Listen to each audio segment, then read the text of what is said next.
Well, joining us tonight to take up all of this, Heritage Foundation Senior Legal Fellow Hans Von Spakovsky. Great to have you with us, Hans. Former Reagan White House Political Director, Fox Business Political Analyst, Ed Rollins. And good to have you, as well as James Freeman, Assistant Editor at the Wall Street Journal, Fox Business Contributor. Hans, let's start with you. Nancy Pelosi ignoring, if we could put up quickly a full screen here of the number of national emergencies that have been declared by presidents, of which there are 31 still active.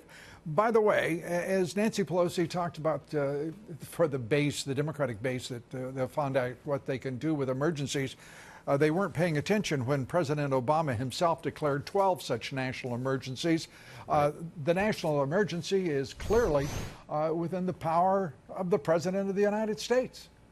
Well, yeah, in fact, Congress passed a statute, as you mentioned, in the mid-1970s that lays out the procedures for this. And, you know, that statute leaves it well within the discretion of the president to determine what is a national emergency. And I got to tell you, I think Nancy Pelosi has lost touch with reality if she doesn't think that the huge amounts of illegal drugs coming across the border, like fentanyl, which is now the leading cause of overdose deaths in the United States, and the tens of thousands of illegal aliens constantly crossing over the border. If she doesn't think that's a crisis, like I said, she's lost touch with reality. And losing, importantly, a political battle, because that is what this has all been about, Ed Rollins. This is a party that is coming behind, forming up behind President Trump. He is gaining before our very eyes momentum. You know, I mentioned this is his 755th day in office. Guess how many days he's been under investigation by either committees, the FBI, or the special counsel? 755 days. Probably another week or two before that. We know months before that. Months before that. But the reality is that he is gaining political momentum. The party is forming up behind him. The law is on his side. History is on his side. This is looking very good for the country to have a leader who finally is emerging from what has been an assault by the left and the fake news media. And as he gets stronger, the Democrats get weaker as they basically see who gets furthest to the left and their 20-some-odd candidates. This is a very important decision for this president to have made today, and it's obviously the wall is a critical factor in stopping an emergency. And as you said, there has been 58 times since the bill was passed in 1976 that we've had national emergencies. I actually oversaw the office, the Intergovernmental Office, when I was in the Reagan White House, which he did it 6 times, Clinton did it 17 times, Obama did it 12 times, George W. Bush did it 13 times. So it's not like there hasn't been national emergencies in the past. And this national emergency, James, great contested debate for years now over immigration, illegal immigration, and border security. The declaration of the national emergency and the president's action, this will settle part of that debate.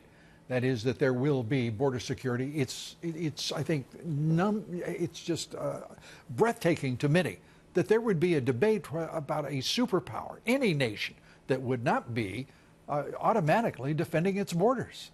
Well, he obviously has not been able to persuade a majority in the Congress. They don't agree at the moment, even though they may have said earlier it was a crisis. They don't agree at the moment, and so you'd like this to go through the normal legislative process. But why would we? The normal legislative process has been a disaster. We have been watching this since 1986. When amnesty was passed. We have seen border security erode. We've seen lives devastated and destroyed by drugs that are coming across methamphetamine, marijuana, heroin, cocaine, fentanyl. The majority of those deadly drugs, 70,000 opiate overdoses a year. How can anyone in good conscience not want to control that border and stop the import of those deadly drugs alone? Forget illegal immigration, terrorists, you name it. Sex trafficking. Those deaths alone should be enough to want to secure the border for any American. Well, I think you want to get funding the way our Constitution sets it out and get the approval of the Congress or seek to punish your opponents at the next election. I think he has an argument. The House of Representatives is probably going to sue. He has a law. It's called the National Emergencies Act of 1976, giving him that power. I agree with you. He's on a threshold level. the inability to defend a border, to maintain the integrity of a border, does seem like national security. Does that seem like you'd be a little concerned about a president who didn't want to protect the national sovereignty? Well, you do have to be concerned about a precedent. We saw Bill Clinton We've got declaring 31 17 national emergencies. Do you want to expand the ability of a president to do that? James, President Obama, of those 58 that Ed just referenced, President Obama wrote 12 executive orders. 3 orders already by this president. 31 of those executive orders over those administrations are still active, which means succeeding presidents have had to sign those every 6 months in order to keep them in effect. Right. This is a historical precedent. It is, without question, his lawful prerogative to issue such an executive order.